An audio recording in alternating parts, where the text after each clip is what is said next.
Hey everybody, this is Erika Szabo, welcome back. So today I'm going to be doing an unboxing of Pier Solar REPRINT on the Sega Genesis and Mega Drive. Some of you are asking about this since I had posted the picture of this on Instagram, and you're like, I want to see what it's like, you know, if it's worth my time. Now, do keep in mind, I am still waiting on my strategy guide, but I can at least show you what comes in this package here. So yeah, let's get started. Okay, so first off we have our packaging here. It's pretty typical, I guess. It's pretty generic. I guess it works actually fairly well with this. I've never seen one of these plastic sleeves before, but it's a nice, it's got some nice detail on it. It has like the watermelon logo sticker, and it's got a watermelon imprint on here in the plastic, which is actually pretty nice. Now the company that did make Pier Solar is Watermelon Games. They originally released the game back in 2010, sort of an homage to 16-bit era traditional turn-based JRPGs, and that's kind of why I wanted this in the first place. I've been wanting this for a while actually. I had this edition, the reprint, on pre-order since when was it? Last April? Last April, yeah. I was like, wait, wait, when was this? But yeah, so I had it on pre-order for a long time. There were a bunch of delays, which I think maybe some people weren't so happy about. But I will say, like, it's really nice edition. They did put a lot of work into it, and they did include a lot of really cool things. So they did have some additions that they included. They have these really nice postcards, these really nice matte postcards that they have included, and they also have like a little message on the back here that says, "Thanks for your 16-bit patience."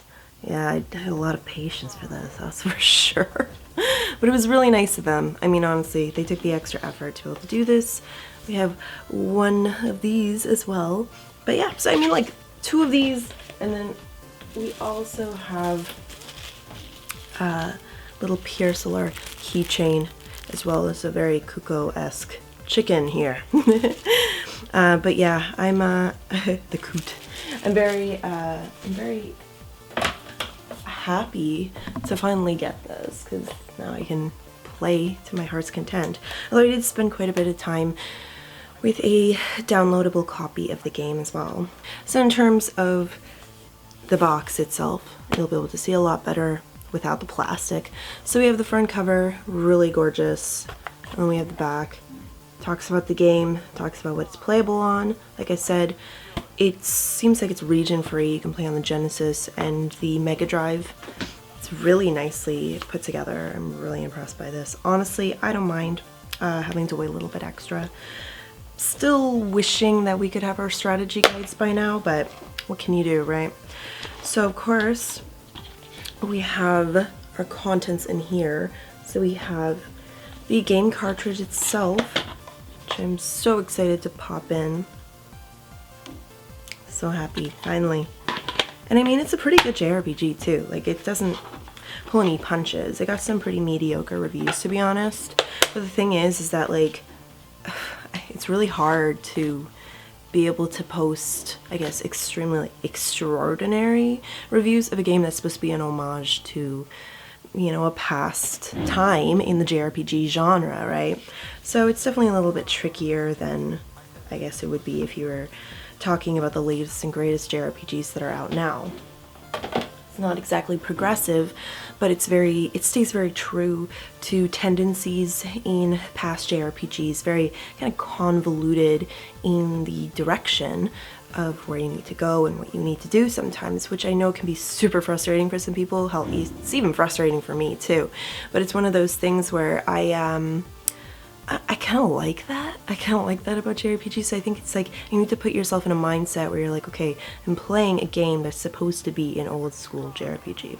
I'm cool with that. You just gotta have that in mind. So in terms of the manual itself, we have a brief story here, or just telling you a bit about the story. Pretty typical, obviously.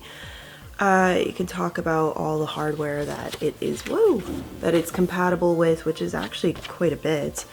So it's compatible with the Mega Drive 2, Genesis 2. That makes me wonder. Oh yeah, okay, so it's compatible with the Genesis 1 as well. It's compatible with a lot of things actually. So that's really cool. And then obviously we've got our basic controls here.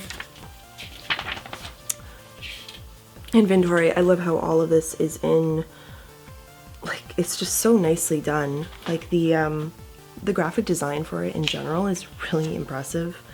It talks about combat. Yeah, I mean, it's all in color for one, but it's just very well put together. And then we also have a brief talk about the making of the game. This all reminds me of working designs, to be honest. When I see anything like this, it's just working designs. Oh my god, I love this. So in the past, like in manuals, they used to say, don't do this to your system, don't do this to your system, or don't do this to your game, don't do this to your cartridge, all these ridiculous things. And they kind of poke fun at that a bit in this little part here, and then of course they have their thank you. But yeah, so it says, do not submerge, do not put into fire, do not eat, do not shock, do not try to open.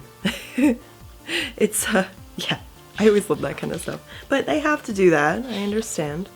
And then we have this really nice middle page here. I'm just really impressed with this.